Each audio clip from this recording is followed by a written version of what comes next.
اصل میں نا ہم ہر چیز آنکھوں سے دیکھی اور اپنے ہاتھوں سے استعمال کیے مشاہدے کی چیزوں پر نا ہمارا بڑا اعتماد ہو گیا. ہم سمجھتے ہیں جو کچھ ہم دیکھ رہے ہیں بس اسی سے حفاظت ہونی. ایک اور غیبی نظام ہے، ایک اور غیبی نظام ہے، اور حقیقت میں وہی نظام ہے جس کا اثرات اس پوری ظاہری مشاہدے اور ظاہری زندگی پر ہے. اور وہ غیبی نظام ان دعاؤں سے حرکت میں آتا ہے.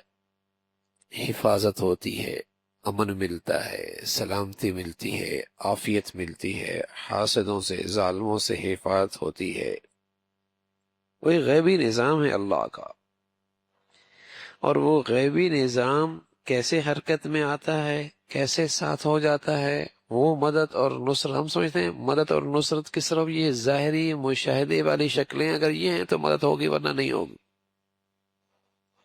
کیونکہ کب تک کبھی غیبی نظام سے فائدہ اٹھایا ہی نہیں نا، اس غیبی نظام سے کبھی فائدہ اٹھایا ہی نہیں، ہماری زندگی کا معمول نہیں رہا کہ اس غیبی نظام سے بھی فائدہ اٹھایا جائے، اس سے مدد لی جائے، اسے اپنے ساتھ لیا جائے. اور یہ جو چیز مشاہدے میں ہے جن سے آدمی کو فائدہ پہنچتا ہے، جس سے مدد ہوتی ہے، حفاظت ہوتی ہے، چونکہ یہ اس سے فائدہ اٹھانے کا معمول بن چکا ہے، زندگی گزری انہی چیزوں کے ساتھ رہی ہے، اب اس پہ بڑا یقین ہے. اب دروازے کو تالا لگا دیا، تالا لگا دیا، چوکیدار بٹھا دیا، دل مطمئن ہو گیا، بس کچھ کھڑا ہے آدمی، تالا لگا دیا، گارڈ بٹھا دیا، ٹھیک ہو گیا. ہاں، ارے میاں گارڈ بھی سوتا رہ جائے گا، اس کا اسلحہ بھی کوئی اٹھا کے لے جائے گا، تالا بھی کھل جائے گا. اس سے آگے کی ایک اور چیز بھی ہے کہ گھر سے نکلتی ہوئی دعا کیا پڑھنی ہے. گھر سے نکلتی ہوئی دعا کیا پڑھنی ہے؟ رسول اللہ صلی اللہ علیہ وسلم فرمایا کرتے، جب بندہ گھر سے نکلتا ہے اور کہتا ہے بسم اللہ توکلت علی اللہ، تو ایک فرشتہ اس کے پاس کھڑے ہو کر کہتا ہے، بسم اللہ کہتا نا، اذا ہدیت، اس کی رہنمائی کی گئی. یہ کہتا ہے توکلت علی اللہ، تو کہا جاتا ہے کفیتا، تیری ذمہ داری تیری لے لی گئی.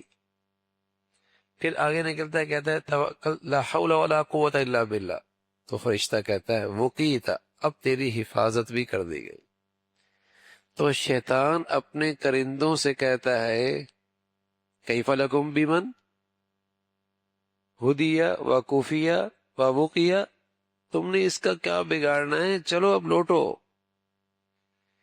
اس کی تو رہنمائی کی گئی، ذمہ داری لے لی گئی، حفاظت کا فیصلہ کر دیا گیا، اب تم اس کا کچھ نہیں بگاڑ سکتے.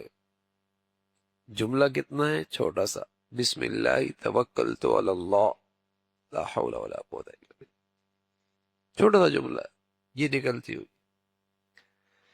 تو غیبی نظام اللہ کی مدد اور نصرت کا جو حرکت میں آتا ہے وہ ان دعاؤں سے آتا ہے.